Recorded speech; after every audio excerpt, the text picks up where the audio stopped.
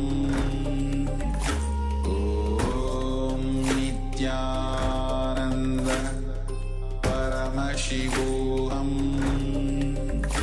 Om Nithyananda Paramashivoham. Now, slowly return to your physical body. Start to wiggle your fingers and toes. Rotate your wrists and ankles. Move your arms and legs. Put your knees up towards your chest. And circle your legs with your arms and rock your body from side to side. Slowly return to a comfortable seated position.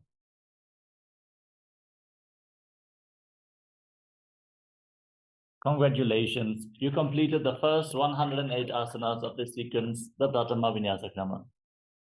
Now, let us get ready to enter the next asana of the sequence, which is Yathasa Nishtasana. Sit in a comfortable position that brings ease to your physical and mental space. Any comfortable posture is fine. Place your hands on the knees in Bindu Mudra and visualize Swamiji in your inner space. Breathe in Samana Kumbhaka. Inhale deeply into your navel region. Hold your breath. Exhale fully. Again, hold your breath. Feel the fire being kindled in your navel as you internally chant Om Nithyananda Paramashivoham.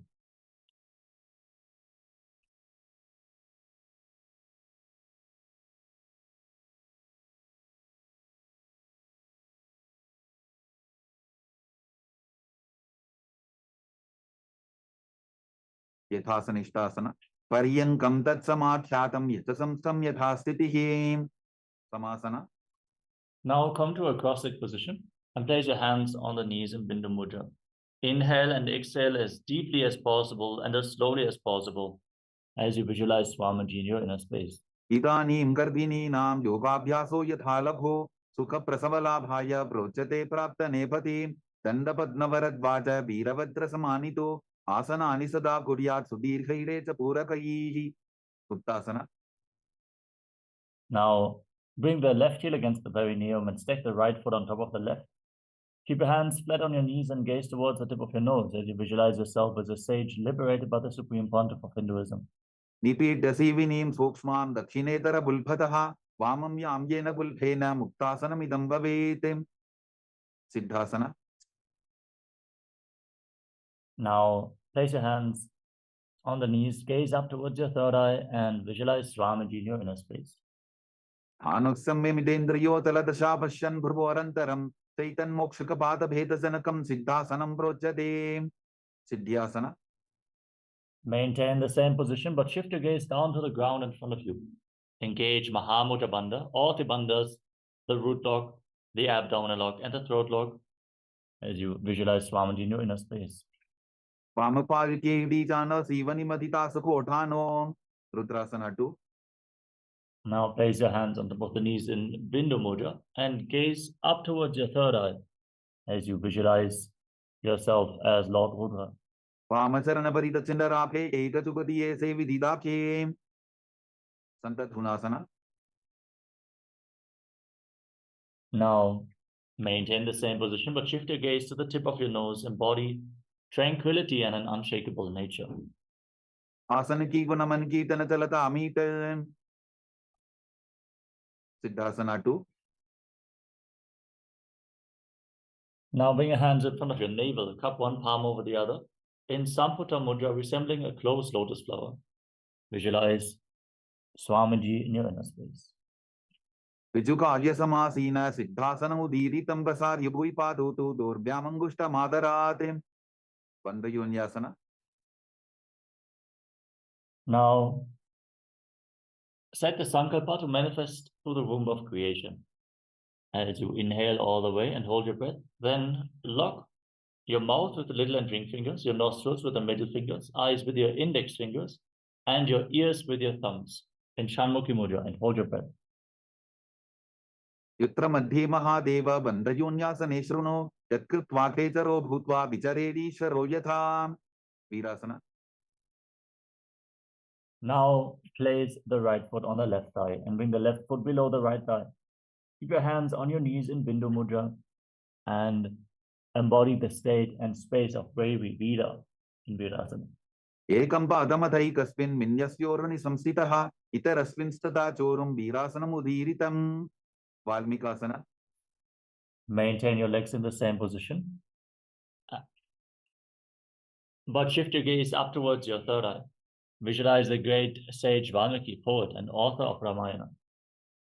Daba bhagagi bhagathali puni eli hai joja. Doni Mudrasana. Now place your hands flat on your knees.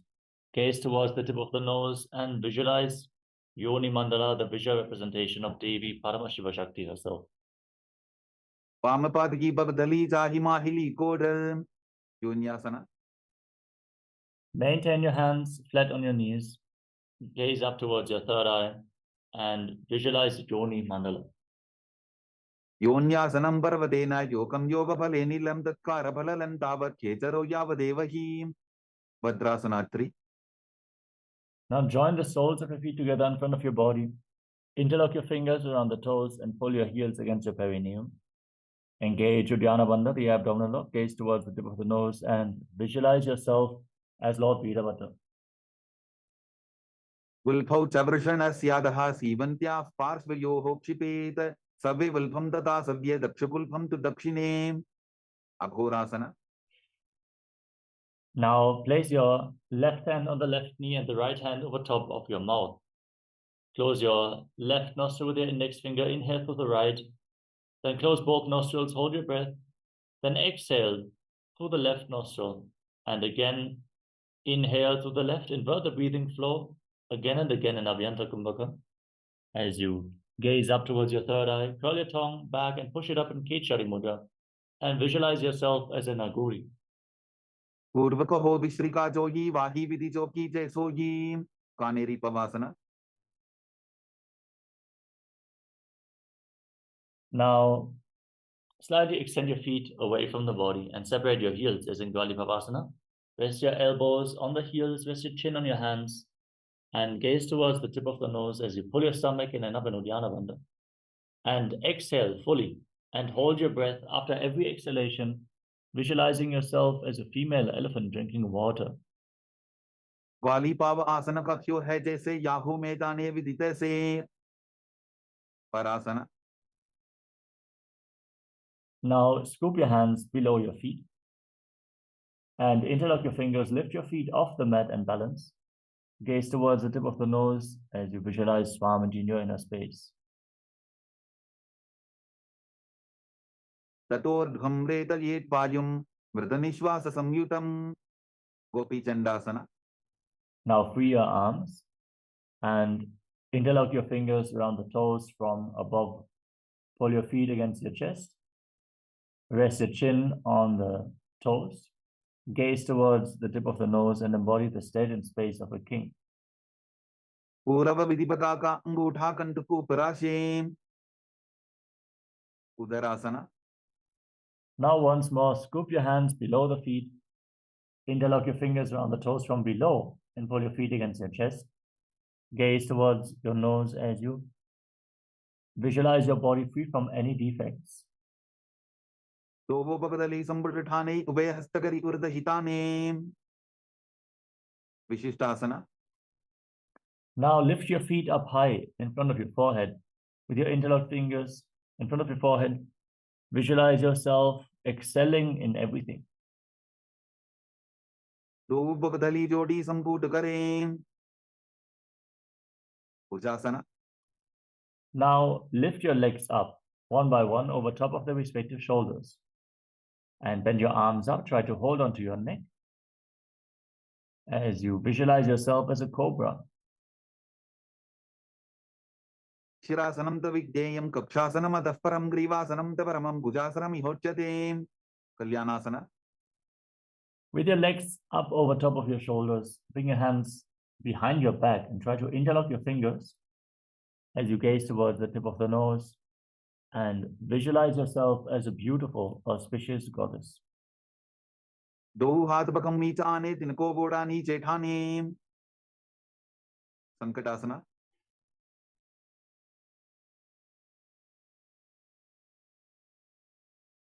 Now place the top of the left foot flat on the mat and sit on the left heel. Step the right knee over top with the heel outside the opposite hip. Place your hands on opposite knees. Gaze forward in Vaishnavi Mudra without focusing on any external object. Just focus on your inner space. Visualize yourself as an elegant swan as you breathe in Ujjayi Pranayama. Make an ocean-like sound from your throat as you inhale through your nose and mouth at the same time and exhale again through your nose. Keep your throat engaged to create the ocean-like sound in Sankadasana. Vamapadam Chiter Mulam Sanyasadar Nitale Patatandena Jam Yena Bestayet Vamapadatam Dhenukasana.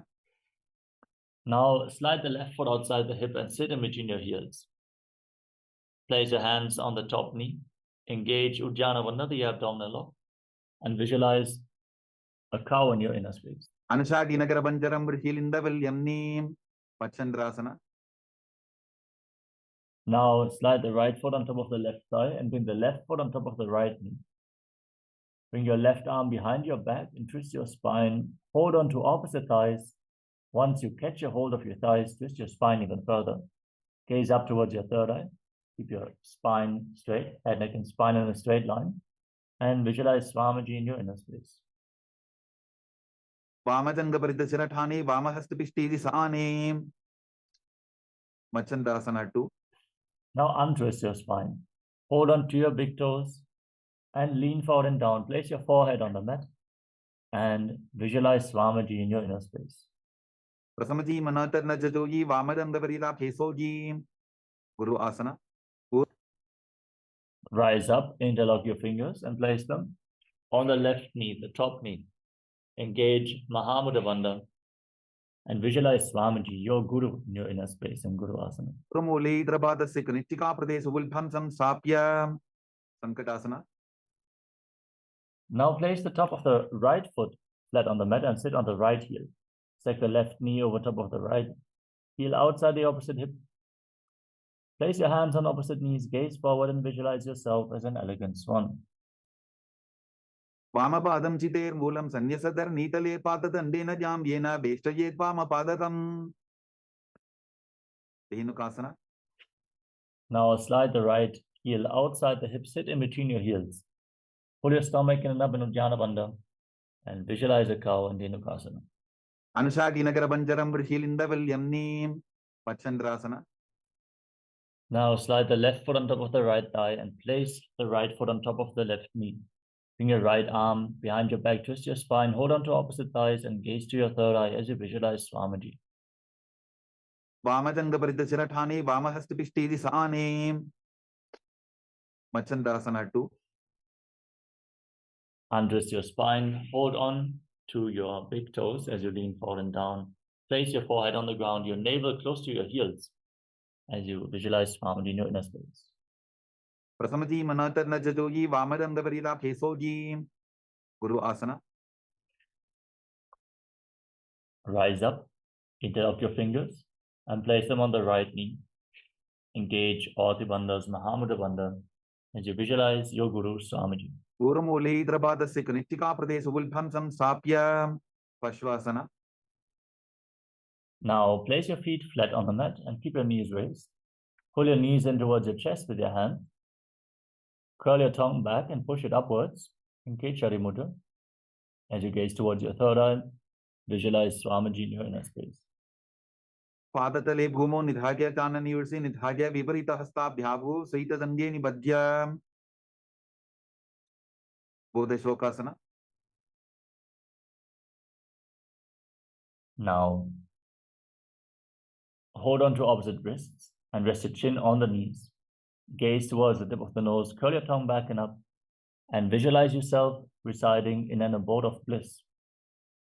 Dovu Bhagdali Bhuparitare Kormashli Sekare. Kurakatasana. Now bring your hands underneath the knees and hold on to opposite elbows. Gaze towards the tip of the nose, curl your tongue back and push it up, and visualize Swamiji in your inner space as you continue to breathe in Ujjayi Pranayama. Make an ocean-like sound on the in and exhalation. Do hath bhag bahare liave goda niche le taharave. Smati asana. Now cross your right ankle over the left. Keep holding on to your elbows underneath your knees. Gaze to the tip of the nose and visualize the great sage Maharishi Sumati. Uladvari dharti baritane dava bhag barita chavitane. Dandasana. Now extend your legs forward. Interlock your fingers and raise your arms up over top of your head with your wrists pointing outwards. Gaze towards the tip of the nose. Curl your tongue back and push it upwards as high as possible. And Kechari Mudra as you visualize Swamiji in Dandasana. Idani Imgarbini Nam Yoga Bhyaso Yathalago Sukha Prasavala Bhagya Pruchate Prakta Nepathim. Arambhasana. Now lean forward and down and hold on to your big toes in Prana Mudra. Bring your head towards your knees. Inhale through one nostril and exhale through the other alternatingly. Without the support of your fingers in Nadi Shodhana, cleanse Ida and Pingala Nadi as you visualize Swamiji in your inner space. Dobu Pakamiliva Pasari Pakaka Angutha Pakadi Lila Takoda Lagave. Vidokasana. Now slightly separate your feet and raise your knees. Scoop your hands below the shins and hold on to the soles of your feet from the outside as you lean forward and down as low as possible. Visualize Swamiji in your inner space as you gaze to your third eye. Prathama Besido Pau Pasari Kachapurtako Kurdo Darim. Talan Pavasana. Now join your heels together in front. Keep your toes apart. Scoop your hands below the shins and keep your palms facing up. Rest your chin on the heels. Gaze towards the tip of the nose and visualize Swamiji in your inner space. Do Edi Mailiketi Hatha Pasari. Utu Vichimatanasana. Now rise up. Extend your legs out in front and lift one leg behind your neck. As you lean forward and down, hold on to the front foot with both hands. If you cannot bring the leg behind your neck, don't worry. You can bring it over your shoulder or pull it towards your chest, cross it over the opposite knee, and then lean forward and down. Breathe in Pratyahara Pranayama. Feel the prana flowing upwards within your body, from the soles of the feet to the regenerative organs, the navel, the heart, the throat, the uvula, the center of the eyebrows, the top of the forehead, all the way to the Brahmaranda, the crown of your head. Feel the prana moving from the soles of the feet to the crown of your head as you visualize Swamiji in your inner space. Paschimatan Avatsam Siddhim Dritva Ekam Padam Grivayam Dritva Tishtet. Anantasana. Maintain the leg behind your neck and lean back. Extend the other leg forward. Hold onto the foot behind your head with the opposite hand as you gaze to your nose and visualize yourself as infinite, endless, eternal, Ananta. Uttanashayini ekaikampayi grivayam vinyasya itarahastena pavagram gritva. Ankushasana. Now roll onto the side of the hand which is holding onto the foot behind your head. Gaze towards your nose and feel in complete control in Ankushasana. Uttanashayita ekaikampatam grivayam kurvan itarhastam karnamole sthapayet. Drishasana. Now lay on your back and pull your knees up towards your chest. And circle your legs with your arms. Squeeze your body into a ball and rock your body from side to side as you visualize Swamiji in your inner space. Uttanashainam januni hridevashtambha Ganga saita uruni karadvaye vadvam Savyapa-savyam lodayet Drishasanam bhavati. Utu Pichimatanasana. Now rise up, extend your legs forward, and lift the other leg behind your neck. As you lean forward and down, hold onto the front foot with both hands and visualize Swamiji in your inner space. Paschimataanavat samsitim dritva ekam padam grivayam dritva tishtet. Anantasana. Lean back, keep the leg behind your neck. Hold onto the foot with the opposite hand and extend the opposite leg forward. Gaze towards the tip of the nose and visualize that you are without beginning nor end, Ananta in Anantasana. Uttanashayini ekaikampayi grivayam vinyasya itarahastena pavagram gritva. Ankushasana. Now roll onto the side of the hand which is holding onto the foot behind your head. Gaze to your nose and feel that you are in complete control. Uttanashayita ekaikampatam grivayam kurvan itarhastam karnamole sthapayet. Yoganidrasana. Now lay on your back and one by one lift your legs up behind your head. Again, if you cannot bring the legs behind your neck, don't worry. You can lift them over your shoulder or pull them towards your chest. Open up your hips as you gaze towards the tip of the nose and visualize Swamiji in your inner space. Padabhyam veshtaye kantham hastabhyam prishtabandhanam tanmadhye shainam kuryad yoganidra sukhaprada. Atmaramasana. Now raise your hands and interlock them behind your neck as you gaze towards the tip of the nose and visualize Lord Vishnu is blessing you from within. Atmarama asana padam sudhoso ve. Kochikasana.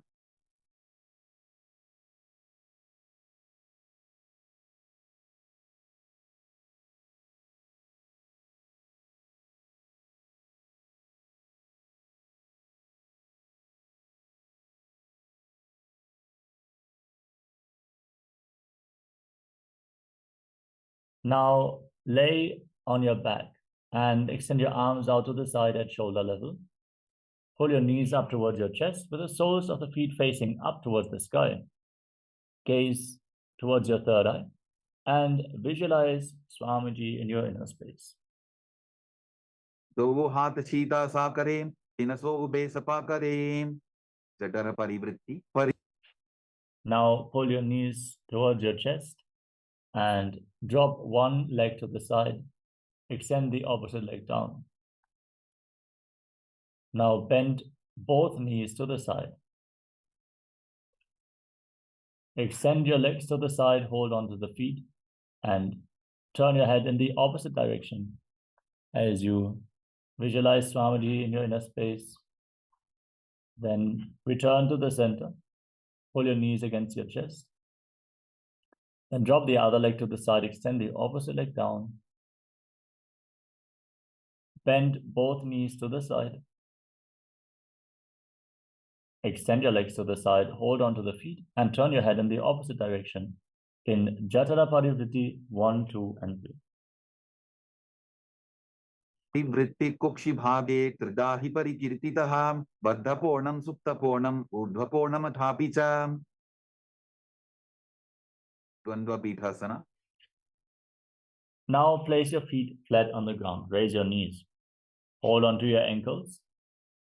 And push your hips up off the ground. Lock your perineum, lock your throat, and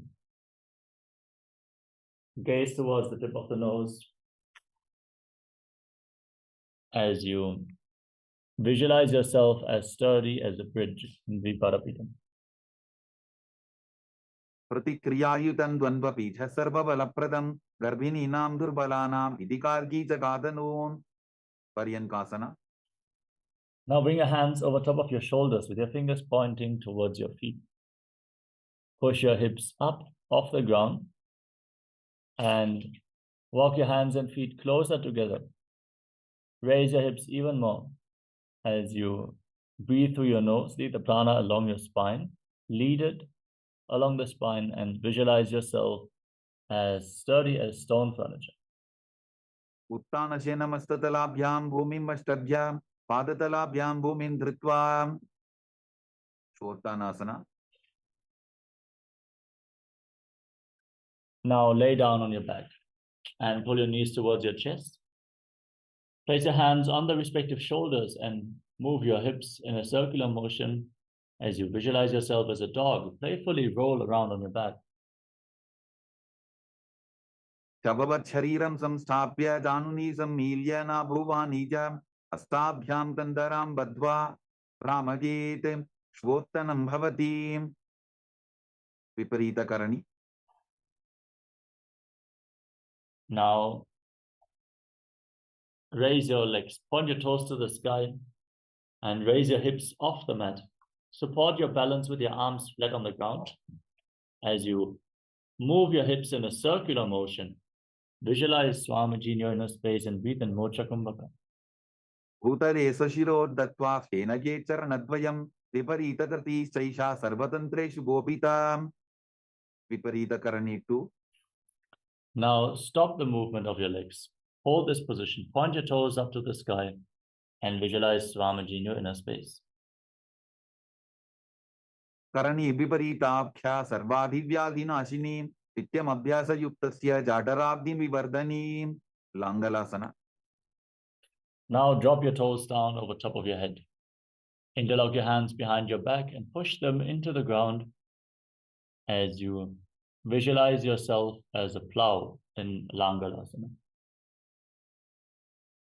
Narakasane Stitva Nasika Pradeshe Bhumo Bada Prishte Stapya Hastadvayam Sammilya Lambi Kuryat Griva Pradeshena Bhumim Karshayet Langalasanam Bhavati Shaita Paschimatasanasana.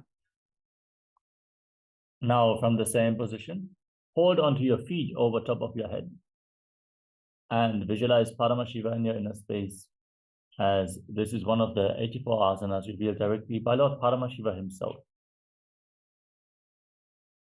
Tanam Shaitvat Kurvita Shaitapaschimatanakam Suptakonasana. Hold on to your feet and separate your legs wide apart. Keep your hips above the shoulder level for balance as you visualize Swamiji in your inner space. Parivritti Kukshi Bhage Tradahi Parikirtitaha Vaddakonam Suptakonam Urdhakoramadhapicha Chakrasana. Now hold on to your ankles. Join your feet back together. Keep your arms and legs straight as you roll onto your back. Visualize yourself as a chakra, a wheel in Chakrasana. Shavasanastatvo Pado Kuryan Mastaka Tasparo Yutramena Tata Shigrame Tat Sarvasya Sadhanam Supta Prasarita Padangushtasana. Now lay on your back and extend your legs up vertically. Hold on to your big toes in Prana Mudra. And then separate your legs wide apart as you visualize Swamiji in your inner space. Breathe in Ujjayi Pranayama. Make an ocean-like sound with your mouth on in and exhalation. Uttanapadam Kravancham Cha Marichimbira Bhadrakam Nataradandriko Nanta Suptambushta Prasaranem Suptapadangushtasana. Now join your feet together over top of your body. Keep your arms and legs straight and visualize Swamiji in your inner space. Uttanapadam Kravancham Cha Marichimbira Bhadrakam नटराजन्द्रिकोणं च सुप्ताङ्गुष्ठप्रसारणे मत्स्यासना. Now cross your legs into Padmasana and hold on to opposite elbows over top of your head.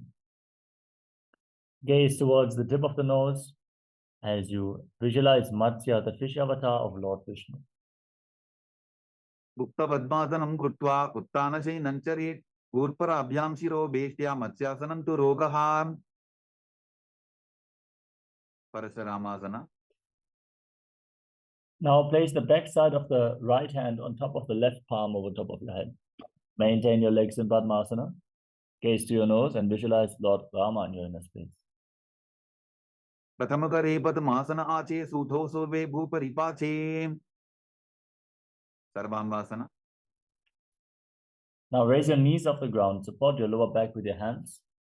Bear your body weight with your elbows. Point the knees up high. Gaze towards the tip of the nose. And visualize Swamiji in your inner space. अथवा क्षेत्र संक्षेपात् सर्वांगासनम् उत्तमं यत् कृत्वा योगनिपुणः विद्याविष्पण्डितो यथा. वृश्चिकासना. Now lay on your back. Place one foot on top of the opposite thigh and pull both knees up towards your chest. Engage your arms over top of your head. Hook your fingers forward and engage Mula Bandha and Jalandhara Bandha as you hold your breath in Mocha Kumbhaka. Gaze up towards your third eye and visualize yourself as a scorpion. प्रथमशयन सूधौ शीशिके शिखी सन्धि सुदाखे. वृश्चिकासना. Now exchange the position of your feet. Again, lift your knees up, extend your arms, hook your fingers forward, gaze up and visualize yourself as a scorpion. प्रथमशयन सूधौ शीशिके शिखी सन्धि सुदाखे. वृषभादक्षेपासना. Now lay flat on your back and interlock your hands around your neck. Lift your legs off the ground completely as you alternate pulling one knee in towards your chest back and forth. Visualize Swamiji in your inner space as you breathe calmly through your nose in Sahaja Kumbhaka. उत्तानशयनं कृत्वा अन्वलिभिकन्दराम्बद्वा पूर्वपरो मिलित्वा नितम्बेन भूमिं स्पृष्ट्वा. मारोत्तनासना. Now place your palms on the ground next to your hips and alternate lifting your knees up, touching your ears with the respective knees. Again and again as you visualize Swamiji in your inner space. वोत्तानवत् संसिद्धि कृत्वा जानद्वयं पर्यायेन कर्मयोः संस्पृशेत्. वृकासना. Now place your feet flat on the ground, keep your knees raised, and stand up and lay back down again and again, visualizing yourself as a wolf.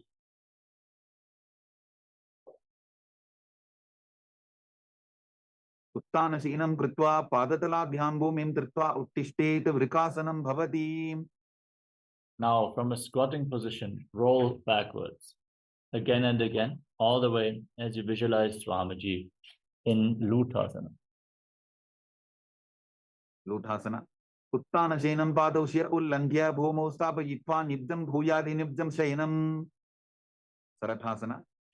Now lay down on your stomach. Keep your hands at the side of the shoulders and contract your lips. Make a whistling sound like a flute on the inhalation as you visualize yourself as a chariot, carrying warriors into a battle for Dharma on your chariot back in Sarathasana. निब्जं शयनं कृत्वा नाभिं भूमौ निधाय स्तम्भद्धस्ताभ्यां भूमिं वष्टभ्य ओष्ठौ निमील्य वेणुवत्सं कृत्य तिष्ठेत्. सरठासनं भवति.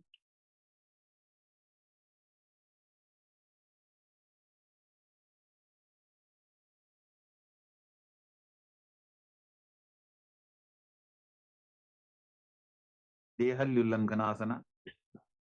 Now push your body up into the plank position and jump your feet forwards in between the hands back and forth as you visualize yourself go beyond body and mind.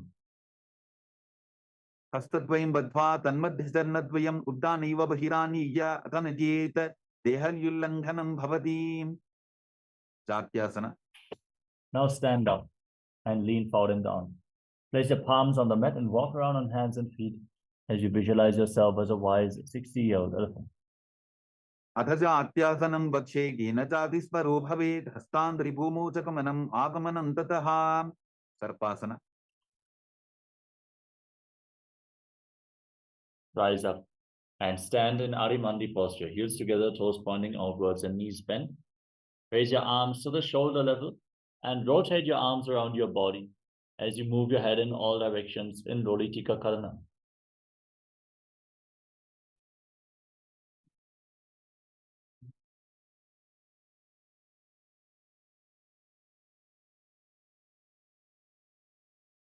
Now, tie your feet with a rope if you have a rope available, and then stand erect on the mat like a rod. Keep your arms close to your body, hands on your thighs, and visualize your Kundalini Devi is rising and curling upwards around your body like a serpent in Sadapasana. अथ सर्पासनं वक्षे वायुपानाय केवलं शरीरं दण्डवत्तिष्ठेत् रज्जुबन्धस्तु पादयोः वायवी कुण्डली देवी कुण्डलाकारमङ्गुले. उष्ट्रसाधनासना. Now lean forward and down. Hold on to your toes from the front. Keep your hands and fists. And walk around on the mat, visualizing yourself as a camel. उष्टिकनिष्ठिका प्रदेशेन भूमो निधाय उपरिपादतले संस्थाप्य उष्ट्रवत् उष्ट्रसाधनं भवति. अश्वासना. Now, from the same position, hold your toes from the side. Keep your hands and fists and walk around on your hands, visualizing yourself as a horse. उष्टिकनिष्ठिका प्रदेशेन भूमो निधाय उपरिपादतले संस्थाप्य अश्ववत् शरीरं चलनीयम् अश्वासनं भवति. कपोतनिटकासना. Now stand with your heels touching, toes pointing outwards, and your hands interlocked behind your back. Lean back, tilt your head backwards, breathe deeply through your nose, lead the prana along your spine as you visualize yourself as a soaring bird diving. पादतले भूमो निधाय पृष्ठभागेन हस्तो जङ्घापर्यन्तं नीत्वा कपोतनिटकं भवति. Next up is the Talapushpaputam Karana. Now stand in Arimandi and join your hands in Namaskara Mudra in front of your heart center. Bow down to one side, raise the respective heel and open up your palms. Repeat this on both sides again and again as you visualize yourself holding a bouquet of flowers and offering it to Paramashivoham.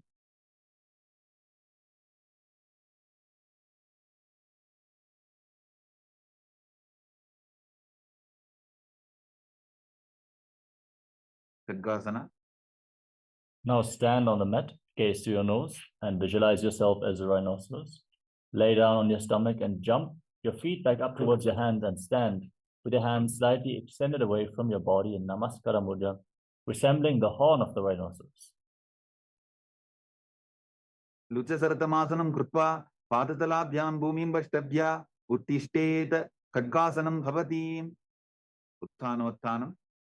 Now hold on to weights and sit down and stand back up or squat down as low as possible as you gaze to your nose and visualize Swamiji in your inner space. पुनः पुनः उत्थातव्यम् असितव्यम् इति उत्थानोत्थानं भवति. कुशलासना.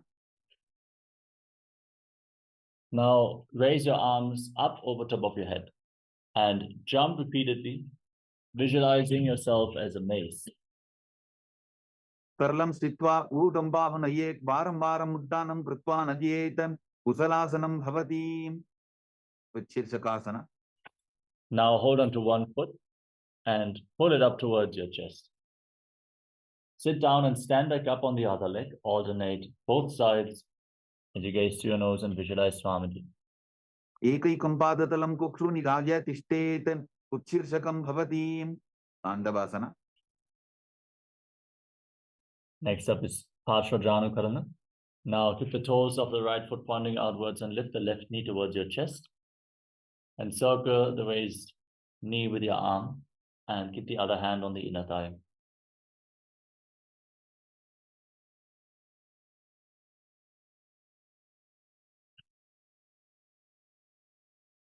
Now extend your arms and the left leg forward.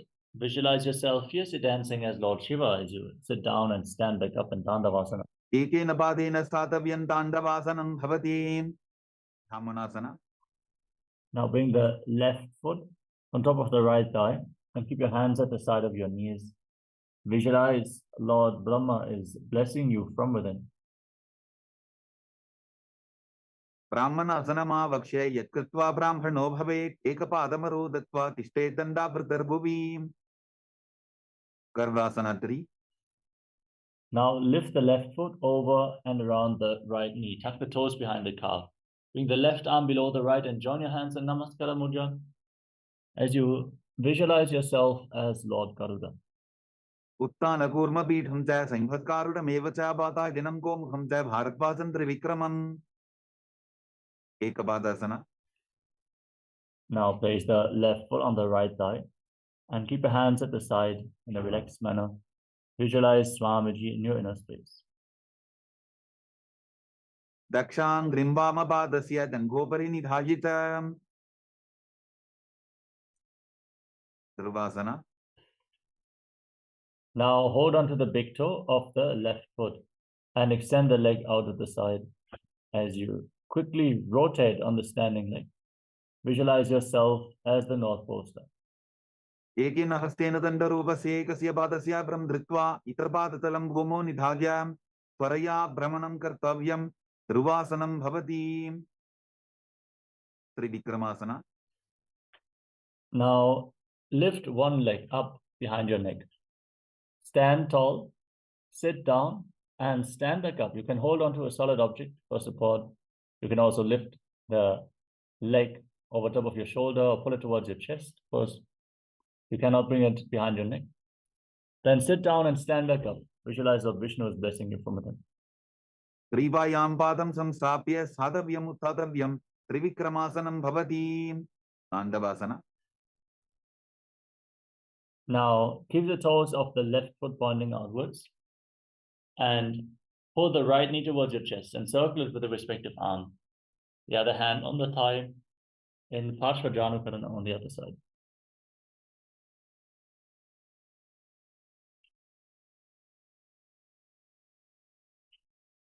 Now, extend your right leg forward and your arms as well. Sit down and stand back up, visualizing yourself fiercely dancing as Lord Shiva in Tandavasana. Ekena padena statavyam Tandavasanam bhavati. Brahmanasana. Now bring the right foot towards the inner left thigh. Keep your hands at the side of the knees and visualize Lord Brahma is blessing you. Brahmanasana vakshe yatkritva brahmano bhavet ekapadamaro datva tishtetanda pratarbuvi. Garvasana 3.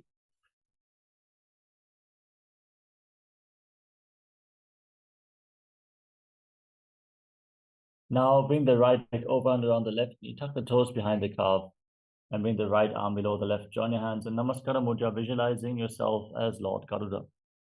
Uttana kurma pitham cha saimhatkarudam evacha bata dinam gomukham cha bharatvasan trivikramam. Ekapadasana. Place the right foot onto the left thigh. Keep your hands at the side of the knees and visualize Swamiji in your inner space. Dakshang grimbama padasya dangopari nidhajitam. Dhurvasana. Now hold onto the right big toe. Extend the right leg out to the side as you rotate quickly on the standing leg, visualizing yourself as the North Pole Star. Ekena hastena dandarupasya ekasya padasya brahm dhritva itarpadatalam gomo nidhagyam tvaraya brahmanam kartavyam dhruvasanam bhavati. Trivikramasana. Now lift the right leg up behind your neck. Stand tall, sit down, and stand back up.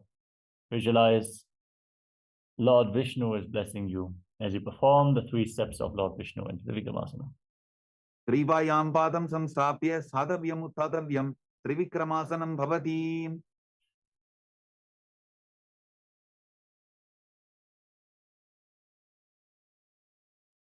We move on to Samanaka Karana. Now keep your heels together, toes pointing outwards, and your hands slightly extended away from the hips, fingers pointing one by one.